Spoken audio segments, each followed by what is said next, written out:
This is the first frame of your prison story. The Bentley's engine was still running when Gareth Ellison walked over to attach the tow cable.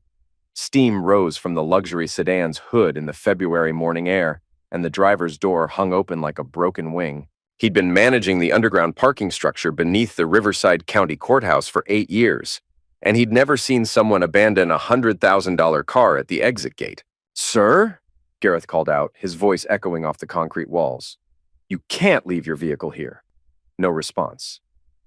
The Bentley's hazard lights blinked in the dim fluorescent lighting, casting shadows that danced across the oil-stained floor. Gareth checked his watch, 7:42 a.m. The courthouse would open in 18 minutes, and the Monday morning rush was about to begin. He walked around the vehicle, noting the temporary dealer plates and the leather briefcase visible through the passenger window. The registration, hanging from the rearview mirror, read, Colin Dupree. The name meant nothing to him, but the car's position blocked the only exit from the lower level. 23 vehicles sat trapped behind it. Gareth radioed dispatch. "This is Ellison at Riverside. I need a tow truck for an abandoned vehicle. Bentley sedan, blocking the exit ramp." "Copy that, Gareth." ETA, 15 minutes. By the time the tow truck arrived, a line of irritated commuters had formed near the elevator bank. Gareth directed traffic while the driver winched the Bentley onto the flatbed. He was completing the paperwork when a man in an expensive suit emerged from the courthouse entrance, moving fast. "Where's my car?" The man's voice carried the authority of someone accustomed to being obeyed. He was tall, probably mid-30s, with the kind of confident stride that suggested he'd never been told no. "You Colin Dupree?" Gareth asked, not looking up from his clipboard.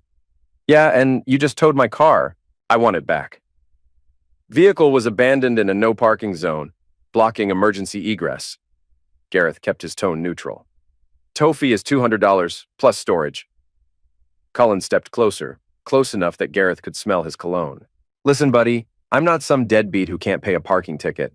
I had a meeting upstairs that ran long. I'll pay your fee, but I want my car back now."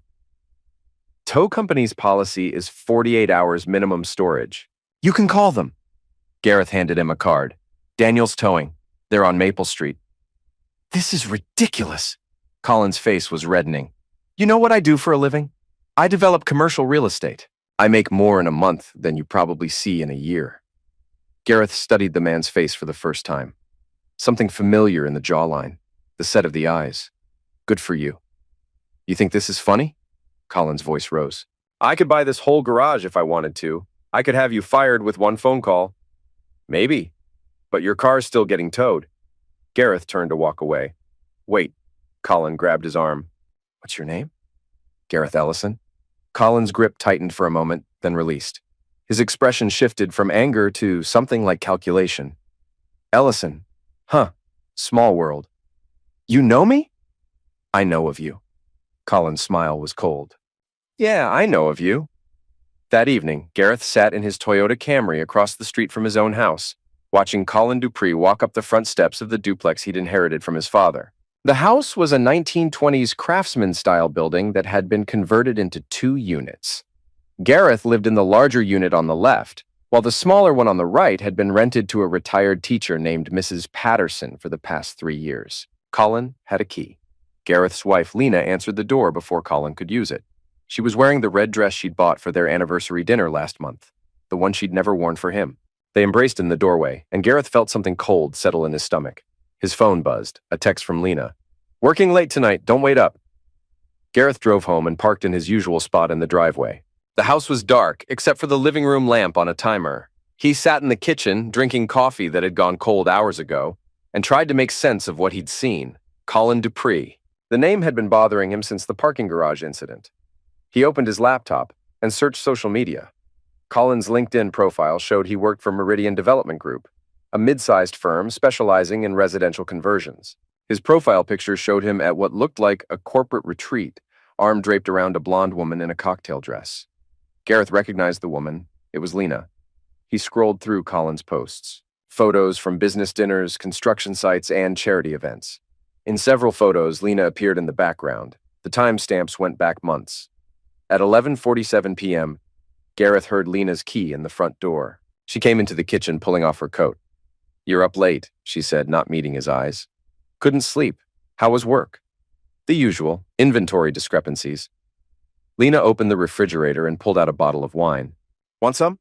No thanks. Who's Colin Dupree? Lena's hand froze on the wine bottle. Who?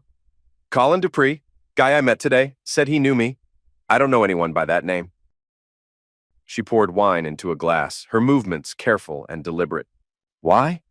Just wondering. He seemed familiar. Lena drank half the glass in one swallow. I'm tired. I'm going to bed. Gareth waited until he heard the bedroom door close, then opened his laptop again. This time, he searched property records for his address. The house had been in his family for 43 years. His father had bought it in 1981, lived in it until his death in 2019, then left it to Gareth in his will. The deed was clear and unambiguous, but something was wrong with the public records. A document dated 6 weeks ago showed a power of attorney had been filed, giving Lena authority to act on Gareth's behalf in real estate transactions. The signature looked like his, but he'd never signed such a document. Gareth's hands shook as he scrolled through more records. A listing agreement had been filed with the county recorder's office. His house was for sale. The listing agent was affiliated with Meridian Development Group. He printed everything. The next morning, Gareth called in sick to work for the first time in 2 years. He drove to the county recorder's office and requested copies of all documents related to his property. The clerk, a middle-aged woman with tired eyes, handed him a stack of papers. Quite a bit of activity on this property recently, she said. You refinancing? Something like that. Gareth sat in his car in the parking lot, reviewing the documents. The power of attorney was notarized by a Patricia Vance in Riverside. The address was for a mailboxes, etc. store. He drove there and showed the notary's stamp to the clerk. Patricia Vance hasn't worked here in 6 months, the clerk told him. She moved to Arizona. But this document was notarized here 6 weeks ago. The clerk examined the stamp. This is a forgery. You should report this to the police. I will, thanks. Gareth drove to his friend Darian's used car lot on the south side of town. Darian Locke had been his roommate in community college, and they'd stayed in touch over the years. Darian had grown up in foster care and learned early how to navigate systems that weren't designed to help people like him. You look like heck, Darian said, emerging from the office trailer. He was a short, compact man with graying hair and the kind of smile that suggested he knew more than he was telling. I need advice. Legal advice. What kind of trouble you in? Gareth showed him the documents. Darian whistled low. This is sophisticated. Whoever did this knows real estate law. He handed the papers back. You could go to the police, but proving forgery takes time. And meanwhile, your house could be sold out from under you. What do you suggest? I know a lawyer, Sasha Vinter. She specializes in fraud cases. Used to work for the DA's office before she went private. Darian wrote down a phone number. Tell her I sent you. She owes me a favor. What kind of favor? The kind we don't talk about. Sasha Vinter's office was in a converted warehouse downtown, sharing space with an art gallery and a yoga studio. She was younger than Gareth had expected, maybe 40, with short black hair and the kind of direct gaze that suggested she'd seen every con game in the book. Darian says you have a property problem, she said, gesturing for Gareth to sit across from her desk. Gareth explained the situation. Sasha listened without interrupting, occasionally making notes on a yellow legal pad. How long have you been married? She asked when he finished. 4 years? Any kids? No. Prenup? No. California is a community property state, but inherited property is generally separate property. Your wife would have no claim to the house in a divorce. Sasha leaned back in her chair, which makes this fraud particularly interesting. She can't sell what she doesn't own. So what do I do? First, we file a complaint with the county recorder to flag the property. That will prevent any sale from going through. Second, we document everything. Every conversation, every text message, every document. Third, we set a trap. What kind of trap? The kind that makes people confess to crimes they thought they'd gotten away with. Sasha's smile was sharp. My retainer is $5,000. Gareth wrote the check. That evening, he sat at the kitchen table when Lena walked in, her shoulders heavy with fatigue. And something else, a flicker of relief in her eyes. What was your day like? He asked, folding his hands on the table. Fine. Busy. She poured herself a glass of wine and took a slow sip. How about yours? Feeling better? Much better. He smiled, leaning forward. I've been thinking about us. Lena's hand froze midway to her mouth. What about us? Our marriage, our future. I think we should consider seeing a counselor. Lena set her wine glass down with a soft clink. Why? He ran a thumb along the wood grain. I feel like we're drifting apart. I want to fix things before it's too late. She rose from her chair and slipped her arms around his shoulders. I didn't know you felt that way. I love you, Lena. I want us to work. Her lips curved into a gentle smile. I love you too, and yes, counseling sounds like a good idea. That night, their lovemaking carried an urgent intimacy, as if each touch might be the last. Later, they lay entwined, her breathing slowing against his chest. Gareth? Yeah? He brushed a strand of hair from her face. What would you do if something happened to me? He tensed. What do you mean? If I died? Or if we got divorced? What would you do with the house? He paused, stroking her hair. I don't know. I've never really thought about it.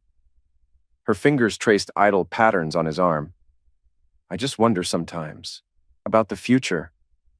I'd probably stay here, he said softly. This house, it's all I have left of my dad. Lena's body pressed closer against his. But if someone offered you a lot of money for it? Like who? I don't know. A developer, maybe? Someone who wants to tear it down and build condos. Gareth shook his head firmly. I'd never sell. This house means too much. Her voice was barely a whisper. But if you needed money. He cradled her face in his hands. I don't need money. I need you. The next morning, while Lena was in the shower, Gareth checked her phone. She'd left it charging on the nightstand, and he knew her passcode. The text messages told the story. Colin texted, meeting with escrow company today. Should be ready to close by end of week. Lena replied, what if he finds out? Colin texted, he won't. By the time he knows what's happening, it'll be done. Lena replied, I feel terrible about this. Colin texted, you said yourself he's holding you back. This is your chance for a real life. Lena replied, I know. It's just, he's not a bad person. Colin, bad people don't build real estate empires. Nice people manage parking garages. Gareth screenshotted the conversation and sent it to his own phone, then deleted the evidence from Lena's message history. He was back in bed pretending to sleep when she came out of the bathroom. I'm going to be late tonight, she said, getting dressed. Team meeting. Okay, I'll pick up dinner. You're sweet. She kissed his forehead. I'll make it up to you this weekend. After she left, Gareth called Sasha. We need to accelerate our timeline, he told her. What happened? They're planning to close this week. Then we'd better get to work. Gareth's father-in-law, Dennis, lived in a gated community in Palm Desert, 2 hours east of Riverside. The house was a monument to middle-class success. Spanish tile roof, manicured lawn, and a 3-car garage filled with toys Dennis would never use. Gareth. Dennis opened the door with the forced enthusiasm of a man who'd never quite approved of his daughter's choice in husbands. What brings you out here? I wanted to talk to you about Lena. Everything all right? That's what I'm trying to figure out. Can we sit down? Dennis led him to the living room. Family photos covered the mantel. Lena's graduation from business school, her wedding to Gareth, various holidays and birthdays. In several recent photos, Colin appeared at family gatherings. You know Colin Dupree? Gareth asked. Lena's cousin? Sure, good kid. Ambitious. Dennis's chest puffed up slightly. He's doing very well for himself, real estate development. He's been spending a lot of time at our house. Has he? Well, family's important. Dennis's smile flickered. What are you getting at, Gareth? I think Lena might be having an affair. The words hung in the air like smoke. Dennis's face went through several expressions before settling on defensive anger. That's a serious accusation. Do you have proof? I have photos, text messages, and I know Colin has a key to my house. Maybe there's an explanation. There is. They're planning to sell my house without my knowledge. They forged my signature on a power of attorney. Dennis stood up abruptly. I think you should leave. I wanted to give you a chance to talk to her first, before this gets ugly. Are you threatening my daughter? I'm trying to save her, and your family's reputation. Gareth remained seated, his voice calm. When this comes out, it's going to be public. Court records, newspaper articles, social media. Is that what you want? Dennis stared at him for a long moment. What do you want me to do? Talk to her, convince her to stop this before it goes too far. And if I don't, then I'll handle it my way. Gareth drove home through the desert, watching the sun set over the mountains. His phone rang as he pulled into his driveway. It's Sasha. I've got news. Good or bad? Depends on your perspective. I did some digging on Colin Dupree. He's done this before. What do you mean? 3 years ago, he was involved in a similar scheme. An elderly woman in Rancho Mirage signed over power of attorney to her nephew, who then sold her house to a development company. The nephew was Colin's college roommate. What happened? The woman died before the case went to trial. Natural causes, but convenient timing. Colin was never charged, but he was questioned extensively. Gareth felt something cold spread through his chest. You think he's done this before? I think he's very good at it. The difference is, you're not a confused old woman. You're a man who knows how to fight back. So what's our next move? We spring the trap. Tomorrow night, I want you to have a conversation with your wife. Tell her you know about the power of attorney, but don't mention Colin. Let her think you only know about the documents. What will that accomplish? It'll make her panic. And when people panic, they make mistakes. The next evening, Gareth waited in the living room for Lena to come home. He'd spent the day installing hidden cameras in strategic locations throughout the house. Sasha had recommended a security company that specialized in discreet surveillance. Lena arrived at 7:30, carrying takeout bags from their favorite Thai restaurant. She set them on the kitchen table and lifted the lid of the pad Thai container. I thought we could have dinner together, she said, settling onto a stool. You've seemed stressed lately. Gareth didn't touch the food. He remained standing, voice steady. I am stressed. We need to talk. She paused with chopsticks in hand. About what? He folded his arms. About the power of attorney you forged. Color drained from Lena's cheeks. She put the pad Thai down and gripped the table's edge. I don't know what you're talking about. Stepping closer, Gareth's tone grew firmer. I've seen the documents, Lena. I know you're trying to sell the house. Lena sank onto the stool, shoulders slumped. Gareth, I can explain. Then explain, he prompted, eyebrow raised. She exhaled, voice trembling. I was going to tell you. I wanted it to be a surprise. What kind of surprise? He asked, leaning forward. She glanced at the floor. I found a buyer who's willing to pay way above market value, $2.1 million. I thought we could take the money and buy something newer. Something that's ours, not your father's. Gareth's lips pressed into a thin line. You forged my signature. Lena's eyes filled with tears.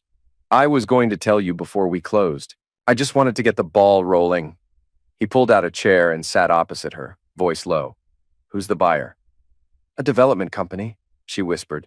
They want to tear down both units and build condos. And the company's name? He pressed, gaze unflinching. She shook her head, tears slipping free. I don't remember. It's all handled through a broker. Gareth rose, voice cold. Lena, I need you to call them tomorrow and cancel the sale. Her shoulders shook. I can't. Why not? He demanded. She covered her face, sobbing. Because I already spent the earnest money. He stared at her, incredulous. How much? To $50,000, she choked out. You stole $50,000 from me? He said, disbelief heavy in his tone. It wasn't stealing. I was going to tell you, she cried. Gareth's jaw clenched as he stood. I want you to leave. She sprang up, voice cracking. This is my home, too. It's my home, he replied, voice flat. You're just someone who lives here, and now you don't. Lena's tears stopped. She backed away. You can't throw me out. I'm your wife. He met her eyes without mercy. Then act like it. Call the broker tomorrow, cancel the sale, return the money, and never lie to me again. Her jaw trembled. And if I don't? He paused a heartbeat, then spoke with quiet finality. Then you'll find out what happens when you steal from someone who has nothing left to lose. That night, Lena slept in the guest room. Through the thin walls, Gareth heard her murmuring into the phone. Urgent, pleading words he couldn't quite make out, while he lay awake, haunted by her betrayal. At 3 a.m., his phone buzzed. A text from an unknown number. We need to talk. Tomorrow, 7 p.m., Riverside Park. Come alone. Gareth screenshot the message and forwarded it to Sasha. Her response came immediately. Don't go. This is escalating. But Gareth was already getting dressed. Riverside Park was deserted, the only movement the faint rise and fall of a few homeless sleepers on battered benches. Gareth perched on a picnic table by the playground, eyes scanning the shifting shadows. At precisely 7:15, Colin stepped from the darkness near the restrooms. You came, Colin said, lowering himself onto the bench opposite Gareth. Gareth glanced at his watch. You wanted to talk. In the dim glow of the street lamps, Colin's features appeared older, more worn than when Gareth had confronted him in the parking garage. He ran a hand through his hair. Lena's upset. She should be, Gareth replied, folding his arms. Colin leaned forward. She says you threatened her. I told her to return the money she stole, Gareth said evenly. Colin's laugh was hollow.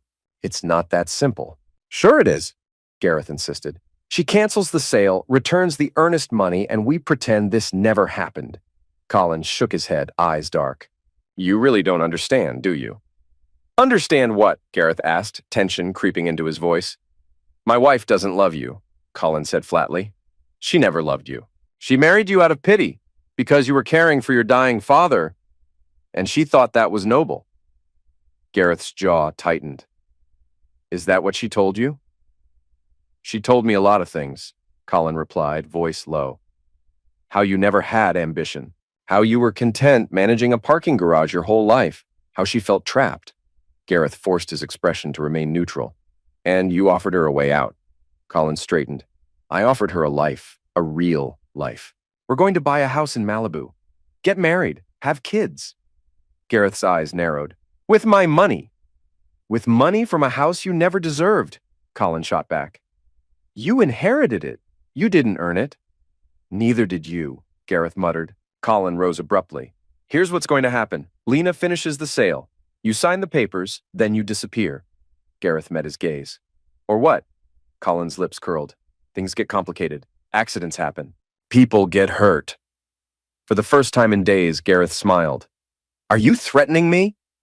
I'm explaining reality, Colin said smoothly. This is bigger than you think. Other people are involved, people who don't like complications. Gareth's brow lifted. Like the old woman in Rancho Mirage? Colin's face flickered. You've been busy. I know what you are, Colin, Gareth said, rising. I know what you've done, and I know you'll do it again. Prove it, Colin challenged. With deliberate calm, Gareth pulled a small digital recorder from his jacket pocket. I already have. Colin lunged forward, but Gareth was ready. He rolled off the picnic table and sprinted down the path, feet pounding on the gravel. Behind him, Colin's voice echoed. This isn't over, you hear me? This isn't over. Gareth didn't look back. He ran until he reached his car, and then drove home with hands trembling on the wheel. The house was dark. Lena's car was gone. He dialed Sasha's number as soon as he stepped inside. I got him on tape, he said. Sasha's worried voice came through. What did he say? Enough, Gareth replied, swallowing hard. He threatened me, admitted to the fraud, referenced the Rancho Mirage case. That's good, Sasha said. But I'm worried about your safety. Maybe you should stay somewhere else tonight. Gareth leaned against the hallway wall. This is my house. I'm not leaving. Then at least call the police.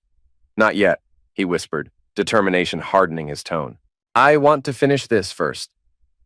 Gareth spent the night reviewing the surveillance footage from the hidden cameras. Lena had made 17 phone calls between midnight and 6 a.m. The audio was clear enough to make out both sides of most conversations. The picture that emerged was worse than he'd imagined. Colin wasn't just a con artist, he was part of an organized group that specialized in real estate fraud. They targeted people in vulnerable situations, recent widowers, elderly property owners, people going through divorces.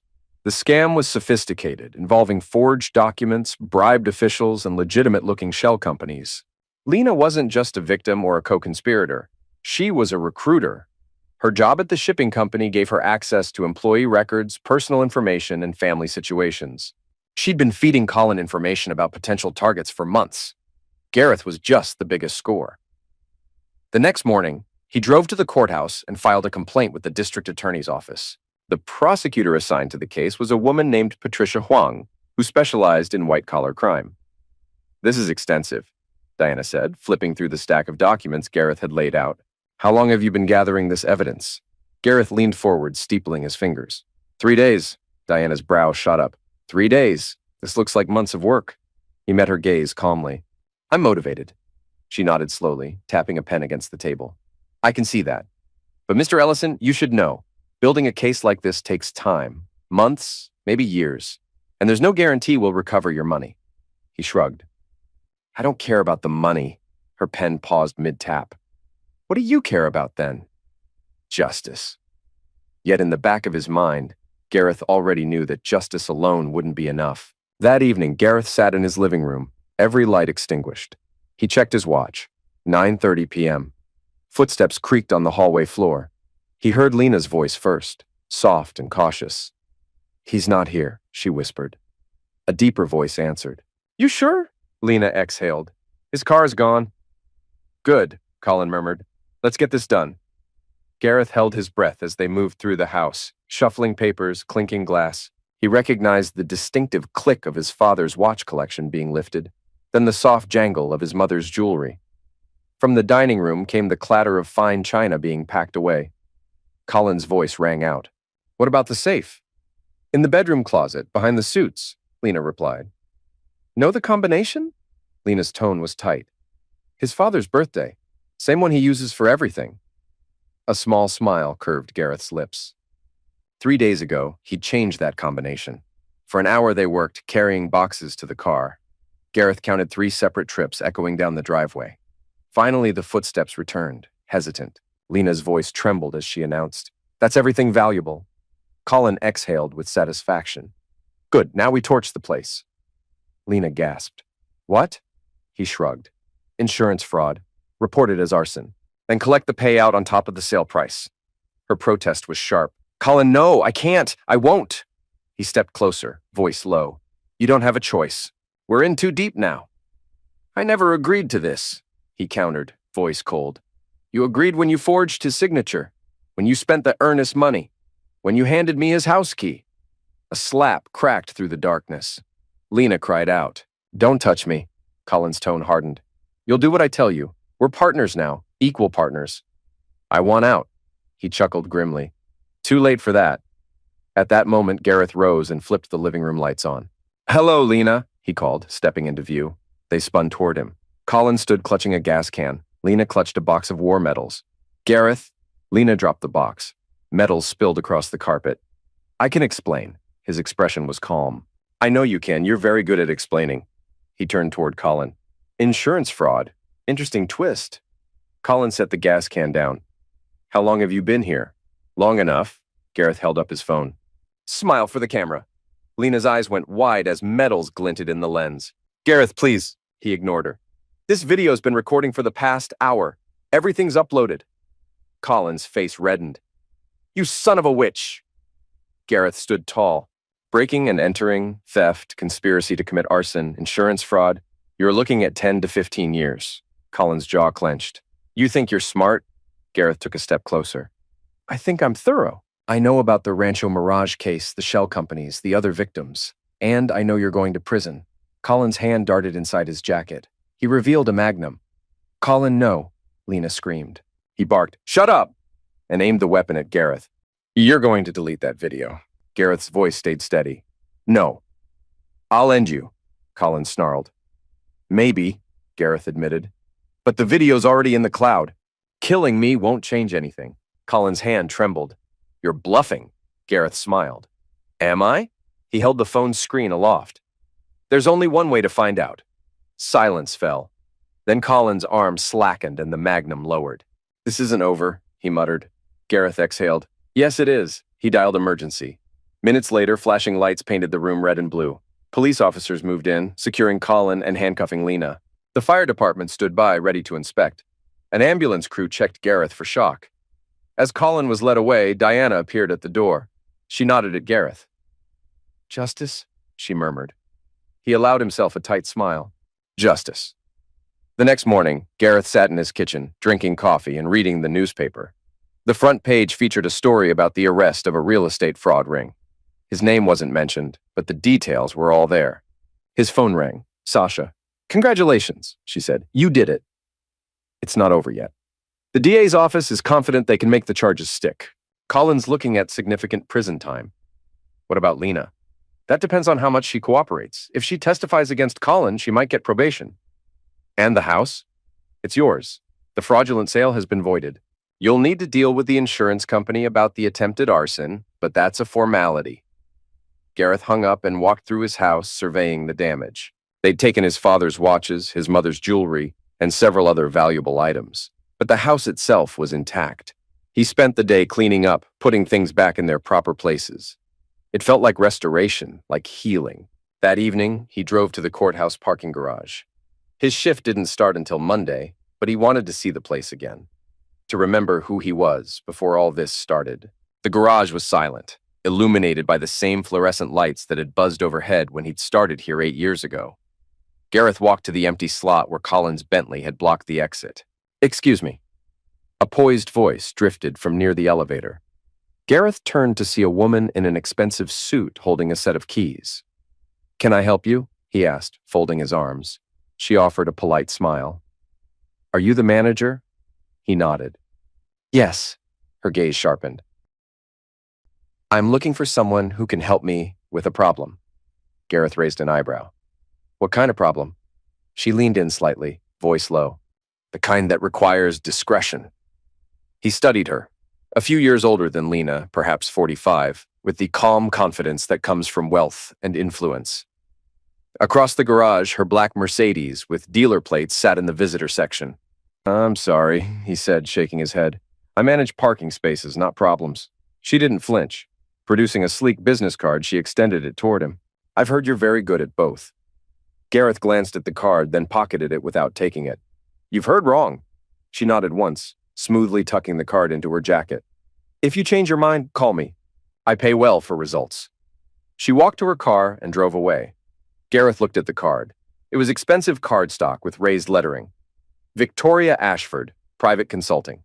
He tore it in half and dropped it in the trash. Some problems, he'd learned, weren't worth solving. 2 months later, Colin Dupree was sentenced to 12 years in federal prison.